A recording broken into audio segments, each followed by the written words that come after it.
सखी संग यशुमती माए,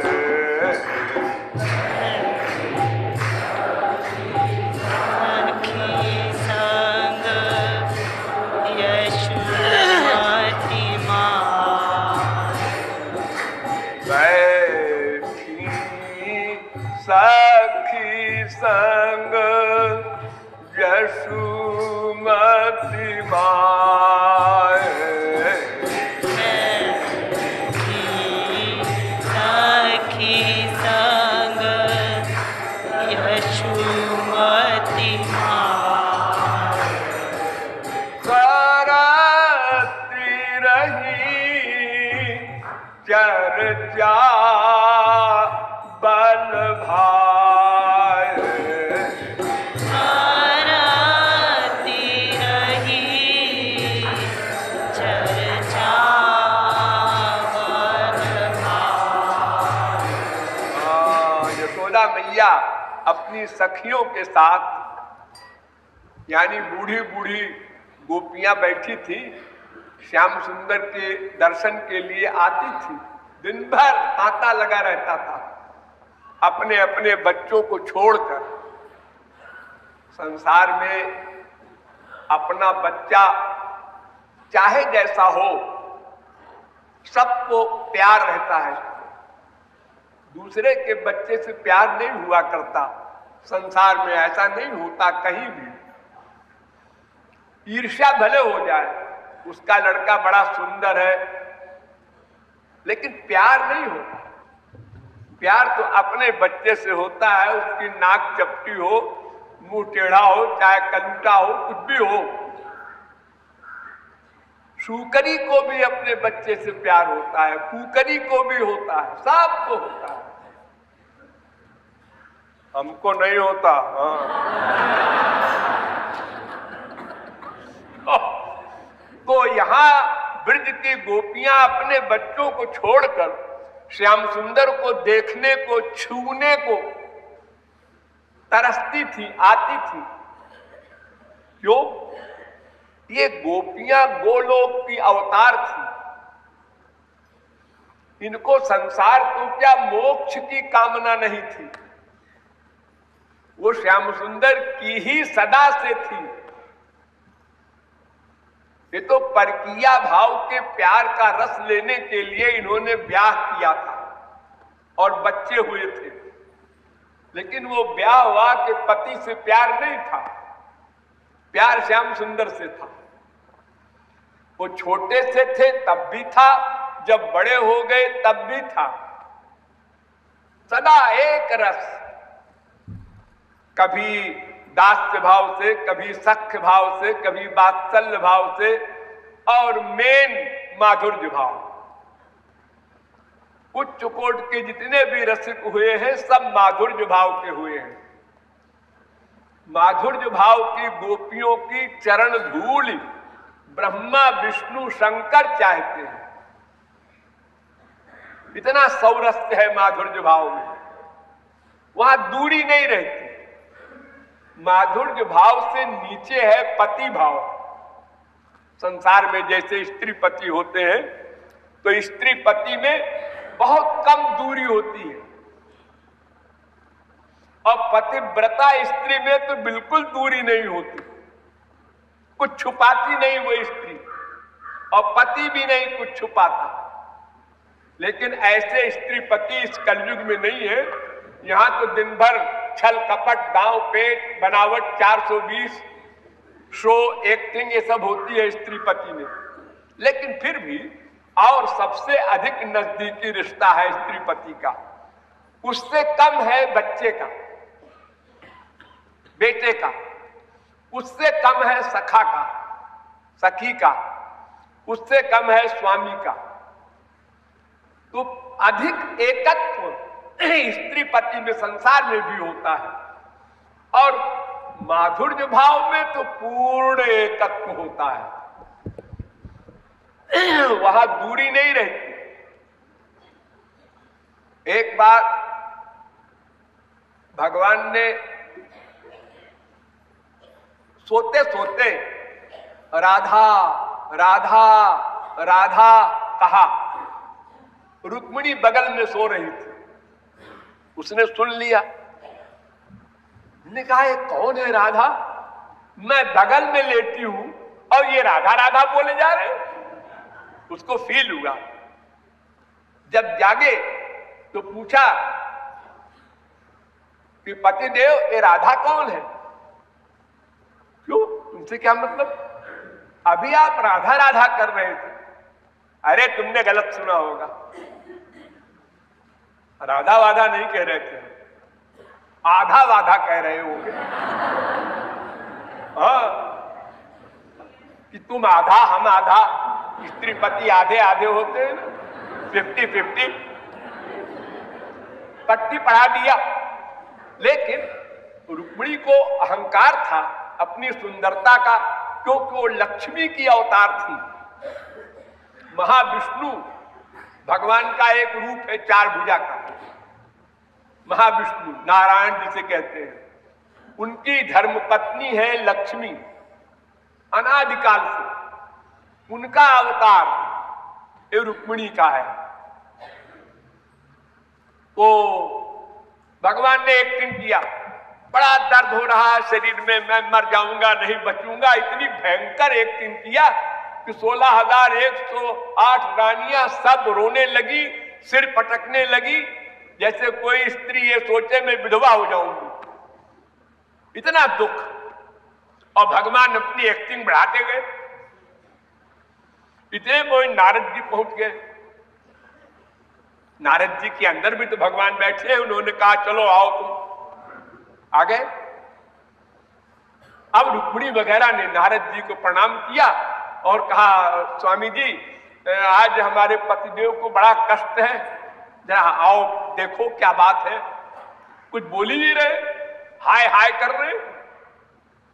नारद जी ने कहा ठीक है, कोई लीला है उनकी। खैर चलो। पूछा महाराज क्या तकलीफ है। अरे नारद जी मत पूछो, हार्ट अटैक हो गया है, हालत खराब है, सीरियस है। अच्छा। नारद जी मुस्कुराए कि भगवान की हालत सीरियस है, ठीक है, तो महाराज इसकी दवा भी बता दीजिए आप ही। इस रोग की दवा क्या है।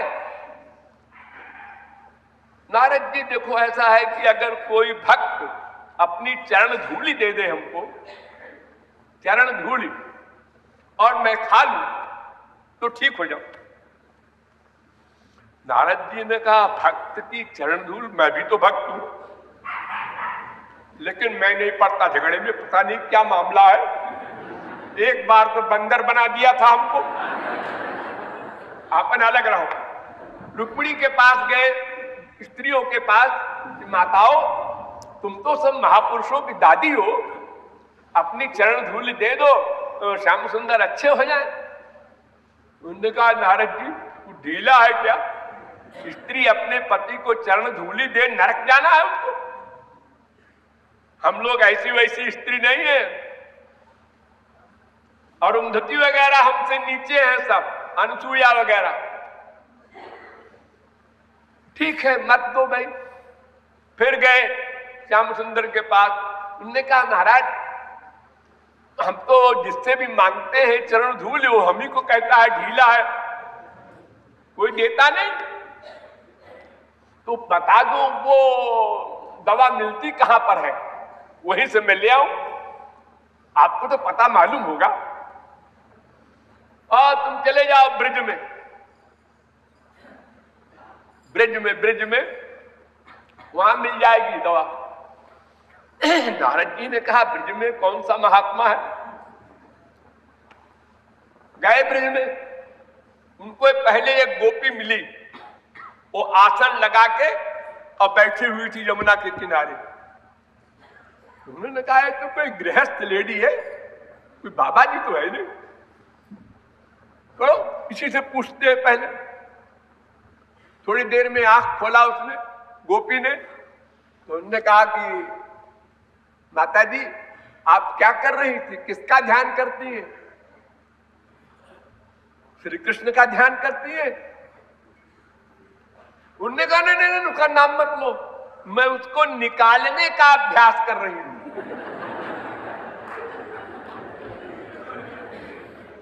थोड़ी देर को वो चला जाए हमारी खोपड़ी से, शांति मिले, इसका अभ्यास कर रही हूं मैं। नारद जी हक्का बक्का कि बड़े बड़े योगींद्र मुनींद्र तो समाधि में श्याम सुंदर की एक झलक देखना चाहते हैं, और ये गोपी उनको निकालने का अभ्यास कर रही है। और आगे गए किशोरी जी के महल में। ये पूछा भाई ये किसका महल है? उन्होंने कहा वृषभानु नंदिनी है।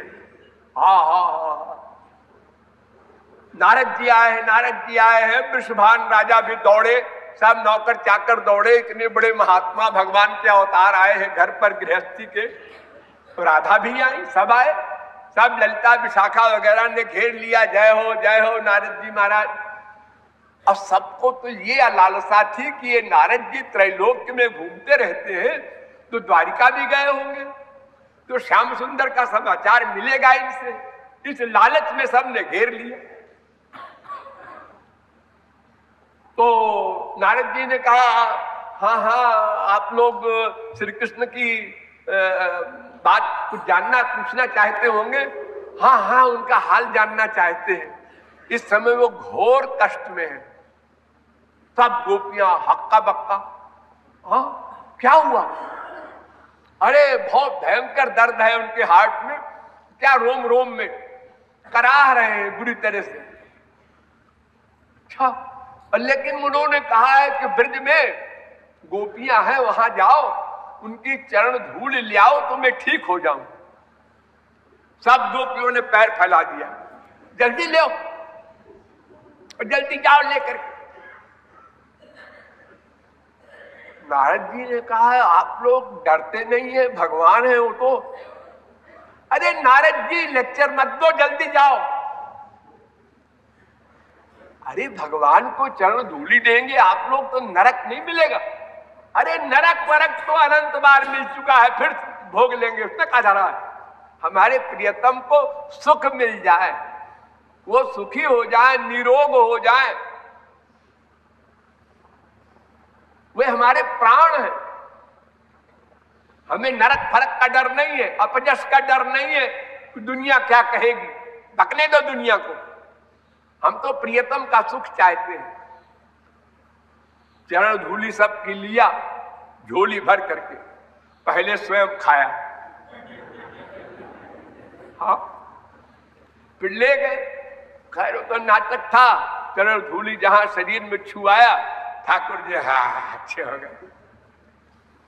तो नारद जी से पूछा रुक्मिणी ने कि ये कहां से लाए, क्या किसकी चरण धूली है? उन्होंने कहा गोपियों की चरण धूली है, उनकी महारानी है राधा रानी। राधा? अरे राधा राधा, ये इसीलिए सोते समय बोलते रहते हैं। हाँ, मैं इनकी गोद में हूं और ये राधा राधा बोले जा रहे हैं। अब अहंकार गया। तो रुक्मिणी महालक्ष्मी की अवतार, सौंदर्य की अंतिम सीमा, सारे गुणों की अंतिम सीमा, लेकिन वो राधा की ऐश्वर्य शक्ति है, राधा की अंश है, राधा की दासी है। एक दो लक्ष्मी नहीं, करोड़ों लक्ष्मी है, सब दासी है किशोरी जी। एक एक ब्रह्मांड में एक ब्रह्मा, एक विष्णु, एक शंकर होते हैं। तो अनंत कोटि ब्रह्मांड है, तो अनंत कोटि ब्रह्मा, अनंत कोटि विष्णु, अनंत कोटि शंकर होते हैं। और हरेक की एक एक लादिनी शक्ति होती है। ब्रह्मा की ब्रह्माणी, विष्णु की लक्ष्मी, शंकर जी की पार्वती। ये कोई बीवी भी नहीं है, ये उन्हीं की लादिनी शक्ति है। एक्टिंग में आप लोग लीला में सब पढ़ते हैं, समुद्र से निकली लक्ष्मी जी, और वो हिमालय की लड़की है, वहां से पार्वती के शादी हुई, ब्याह हुआ, ये सब जोकरी है।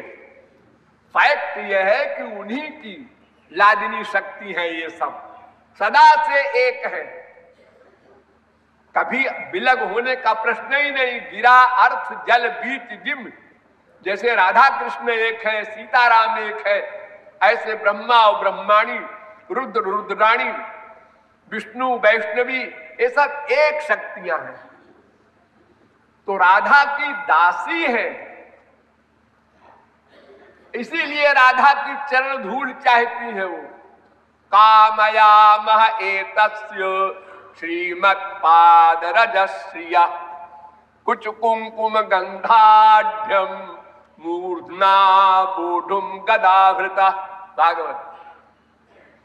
रुक्मिणी भगवान से वर मांग रही है कि किशोरी जी के चरण की धूल सिर में लगाने के लिए हमको मिले, ऐसा वरदान दो। तो ये ब्रज की गोपियां अपने अपने बच्चों को छोड़कर जो जाती थी देखने, तो ये गोलोक की वही गोपियां हैं जिनका स्थान रुक्मिणी से भी, लक्ष्मी से भी ऊंचा है। उनके साथ बैठ करके ये यशोदा मैया अपने लाला की चर्चा कर रही थी। देखो, आप लोग संसारी मां हैं, आपके बच्चे होते हैं कूड़ा कबाड़ा, उन्हीं की चर्चा करते रहते हैं आप लोग अपनी सहेली से। बड़ा शैतान हो गया है, बड़े विभोर होके बोलती है, पप्पू तो बड़ा शैतान हो गया है, आज ऐसा किया, आज ऐसा किया, आज शीशा तोड़ दिया, आज वो कर दिया। हो कूड़ा कबाड़ा, ये डर्टी, इन गंदे बच्चों की भी आप लोग तारीफ करते हैं और विभोर होते हैं उनकी भोलेपन की बातों पर। फिर अनंत कोट कंदर पर लावण्य श्याम सुंदर की लीला की बात क्या कही जाए, जहां ब्रह्मा विष्णु शंकर भी विभोर होते हैं।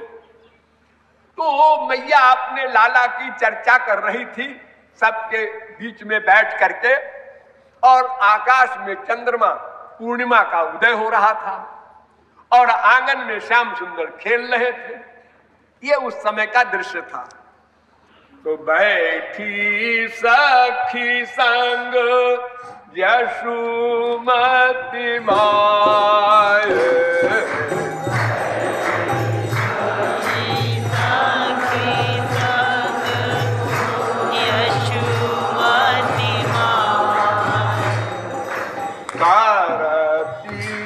रही चर्चा बल भाई,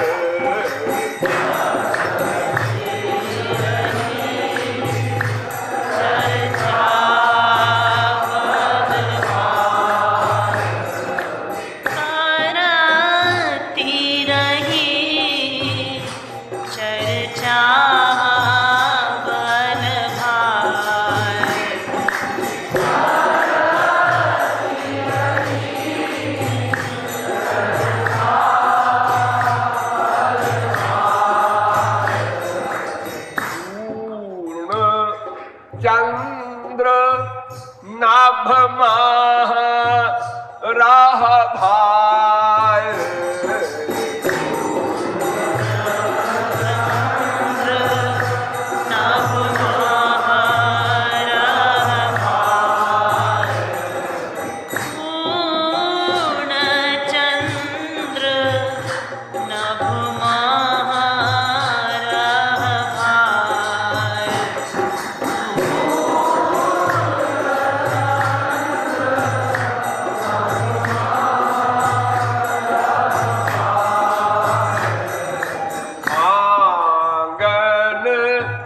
खेलत रहा बल